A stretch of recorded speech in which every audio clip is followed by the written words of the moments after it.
Breaking news చూస్తున్నాం. దేశంలోని 3 రాష్ట్రాలకు గవర్నర్లను నియమించారు రాష్ట్రపతి ద్రౌపది ముర్ము. గోవా గవర్నర్గా ఏపీకి చెందిన అశోక్ గజపతి రాజును అపాయింట్ చేశారు.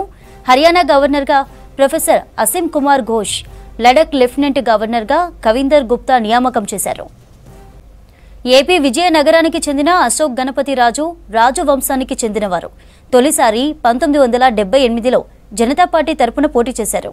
ఆ తర్వాత ఎన్టీఆర్ టీడీపీ పార్టీ స్థాపించడంతో ఆ పార్టీలో జాయిన్ అయ్యారు. మొత్తం 36 ఏళ్ల రాజకీయ జీవితంలో 7 సార్లు ఎమ్మెల్యేగా పనిచేశారు. ఒకసారి ఎంపీగా చేశారు. రాష్ట్ర మంత్రిగాతో పాటు కేంద్ర మంత్రిగాను పనిచేశారు. దేశంలోని 3 రాష్ట్రాలకు గవర్నర్లను నియమించారు రాష్ట్రపతి ద్రౌపది ముర్ము. గోవా గవర్నర్గా ఏపీకి చెందిన అశోక్ గజపతి రాజును అపాయింట్ చేశారు.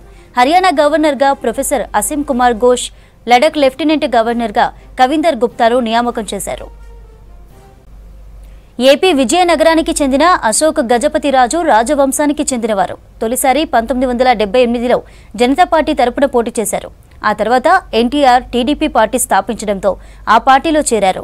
మొత్తం 36 ఏళ్ల రాజకీయ జీవితంలో 7 సార్లు ఎమ్మెల్యేగా పనిచేశారు. ఓసారి ఎంపీగా చేశారు. రాష్ట్ర మంత్రిగాను అలాగే కేంద్ర మంత్రిగాను పనిచేశారు. దేశంలోని 3 రాష్ట్రాలకు గవర్నర్లను నియమించారు రాష్ట్రపతి ద్రౌపది ముర్ము. గోవా గవర్నర్గా ఏపీకి చెందిన అశోక్ గజపతి రాజును అపాయింట్ చేశారు. హర్యానా గవర్నర్గా ప్రొఫెసర్ అసీం కుమార్ ఘోష్, లడక్ లెఫ్టినెంట్ గవర్నర్గా కవిందర్ గుప్తాను నియామకం చేశారు. ఏపీ విజయనగరానికి చెందిన అశోక్ గజపతి రాజు రాజవంశానికి చెందినవారు. తొలిసారి 1978లో జనతా పార్టీ తరపున పోటీ చేశారు. ఆ తర్వాత ఎన్టీఆర్ టీడీపీ పార్టీ స్థాపించడంతో ఆ పార్టీలో చేరారు. మొత్తం 36 ఏళ్ల రాజకీయ జీవితంలో 7 సార్లు ఎమ్మెల్యేగా, ఒకసారి ఎంపీగా చేశారు. రాష్ట్ర మంత్రిగాను కేంద్ర మంత్రిగాను పనిచేశారు.